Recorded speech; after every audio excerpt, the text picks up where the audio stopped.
3 bagian di dalam self-concept Anda. Kita masih lanjut urusan pikiran. Self-concept Anda memiliki 3 bagian, seperti halnya sepiring kue yang dibagi menjadi 3 potong. Setiap bagian akan menyambung dengan tepat pada bagian yang lainnya. Ketiga elemen tersebut secara bersama-sama membentuk kepribadian Anda. Ketiganya menentukan apa yang biasa Anda pikirkan, Anda rasakan, Anda lakukan, dan semuanya terjadi pada diri Anda. Self-ideal adalah bagian pertama kepribadian dan ini merupakan bagian dari self-konsep Anda. Self-ideal Anda terdiri dari semua harapan, impian, visi, dan idaman-idaman Anda. Self-ideal terbentuk dari kebaikan, nilai-nilai, dan sifat-sifat yang paling Anda kagumi dari Anda maupun dari orang lain. Self-ideal adalah sosok seperti apa yang paling Anda inginkan. Andai Anda dapat menjadi manusia yang sangat sempurna di segala bidang, itulah self-ideal. Bentuk ideal ini menuntun Anda dalam membentuk perilaku Anda. Orang-orang hebat yang selama ini seperti para pemimpin dan orang-orang berkarakter sukses biasanya memiliki nilai-nilai, visi-visi, dan bentuk-bentuk ideal yang sangat jelas pada dirinya. Mereka tahu benar siapa diri mereka dan apa yang mereka yakini. Mereka mematok standar sangat tinggi bagi diri mereka sendiri dan mereka tidak main-main dengan standar itu.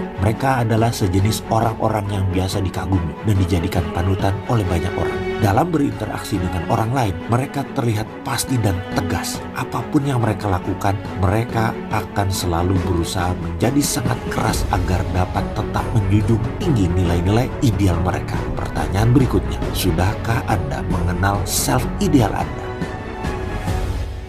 Bagian kedua, self-concept adalah self-image. Bagian ini menunjukkan bagaimana Anda melihat diri Anda sendiri dan pendapat Anda tentangnya. Seringkali bagian ini disebut inner mirror atau cermin diri. Disinilah Anda melihat ke dalam diri Anda dan menentukan bagaimana Anda sebaiknya bertingkah laku dalam satu situasi tertentu. Karena kekuatan self-image inilah, perilaku Anda di luar diri Anda akan selalu konsisten dengan gambaran yang terdapat di dalam diri Anda. Anda melihat diri Anda sendiri, itulah self-image. Citra yang terpancar keluar adalah apa aslinya Anda. Penemuan self-image ini penting sekali pada diri manusia. Ini merupakan sebuah terobosan besar dalam memahami perilaku dan efektivitas seorang manusia dengan cara memvisualisasikan dan membayangkan diri Anda bertingkah laku dalam kapasitas terbaik Anda dalam situasi yang akan Anda hadapi. Sebenarnya Anda sedang mengirimkan sebentuk pesan tertentu pada pikiran bawah sadar Anda. Pikiran bawah sadar Anda kemudian akan menerima pesan ini sebagai layaknya satu perintah dan kemudian akan mengkoordinasikan dengan pikiran-pikiran, kata-kata, dan tindakan-tindakan Anda sehingga pikiran, perkataan, dan tindakan itu akan sejalan dengan pola yang konsisten dengan gambaran yang telah Anda ciptakan. Semua perbaikan dalam hidup Anda akan dimulai dari perbaikan dalam gambaran mental Anda. Citra internal Anda akan mempengaruhi berbagai emosi, perilaku, sikap Anda, bahkan juga bagaimana orang lain akan berinteraksi dengan Anda. Pengembangan self-image yang positif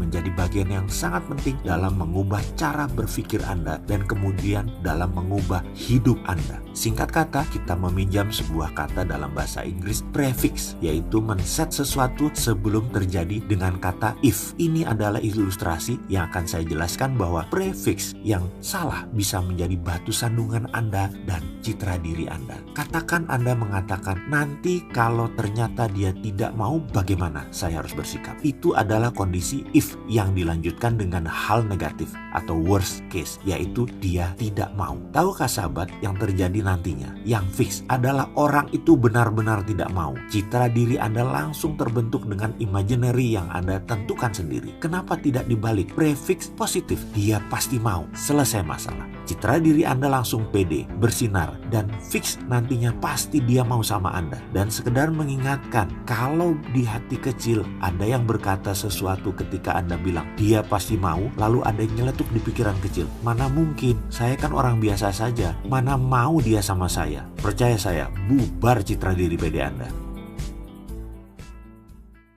Bagian ketiga self-concept adalah self-esteem. Bagian ini adalah komponen emosional dalam kepribadian Anda dan faktor yang paling penting dalam menentukan bagaimana Anda berpikir, bagaimana Anda merasa, bagaimana Anda bertingkah laku. Tingkat self-esteem Anda menentukan banyak hal yang akan terjadi dalam hidup Anda. Kalimat yang paling tepat untuk mendefinisikan self-esteem adalah seberapa besar Anda menyukai diri Anda sendiri. Semakin Anda menyukai diri Anda, semakin baik Anda akan bertindak dalam bidang apapun yang Anda tekuni. Dan berdasarkan hukum timbal balik atau vice versa, semakin baik performa Anda akan semakin menyukai diri Anda. Self-esteem adalah inti reaktor kepribadian Anda. Self-esteem adalah sumber energi yang menentukan tingkat percaya diri dan antusiasme Anda. Semakin Anda menyukai diri sendiri, Anda cenderung menentukan sasaran hidup yang lebih besar dan Anda cenderung lebih lama bertahan dalam memperjuangkan pencapaian sasaran tersebut. Orang-orang yang memiliki self-esteem yang tinggi boleh dibilang nyaris tak terbendung. Tingkat self-esteem Anda akan menentukan kualitas hubungan sosial Anda dengan orang lain. Semakin Anda menyukai dan menghargai diri Anda sendiri, Anda akan cenderung semakin menyukai dan menghormati orang lain sehingga mereka akan merasa lebih nyaman bergaul dengan Anda. Dalam kehidupan bisnis dan karir, tingkat self-esteem Anda menjadi sebuah faktor penentu yang penting apakah orang lain mau membeli barang Anda yang Anda jual, mau memperkerjakan Anda, mau melakukan perjanjian bisnis dengan Anda, atau bahkan mau memberi pinjaman uang pada Anda. Semakin baik self-esteem Anda, semakin baik pula Anda bertindak, semakin baik pula pasangan hidup Anda bertindak kepada Anda. Semakin baik juga Anda sebagai orang tua. Orang tua yang memiliki self-esteem tinggi akan membesarkan anak-anak yang juga memiliki self-esteem tinggi. Anak-anak ini akan mengembangkan self-confidence, rasa percaya diri yang tinggi, dan akan berhubungan dengan teman-temannya juga yang memiliki self-esteem tinggi. Rumah-rumah yang para anggotanya memiliki self-esteem tinggi biasanya penuh dengan cinta, penuh dengan tawa, dan penuh dengan kebahagiaan. Jadi, tingkat self-esteem Anda ditentukan oleh seberapa cocok self-image Anda, kinerja, dan perilaku Anda saat ini dengan self-ideal Anda. Gambaran seperti apa akan bertingkah laku jika Anda berada dalam kondisi terbaik Anda. Oke, berikutnya saya akan jelaskan perlahan mengenai ketiga hal tentang self-concept, self-image, dan self-esteem yang menjadi kekuatan dan kelemahan kita selama ini. Dan disinilah kunci meletakkan prosperity conscious, kesadaran kemakmuran dalam pikiran kita. Di mana ini adalah domain saya, ini kekuatan saya. Memahami ketiganya memudahkan kita semua untuk merubah segala hal yang negatif menjadi positif. Benar loh, percaya saya, semuanya semudah membalik tangan. Tiga hal mengenai self adalah kunci utamanya.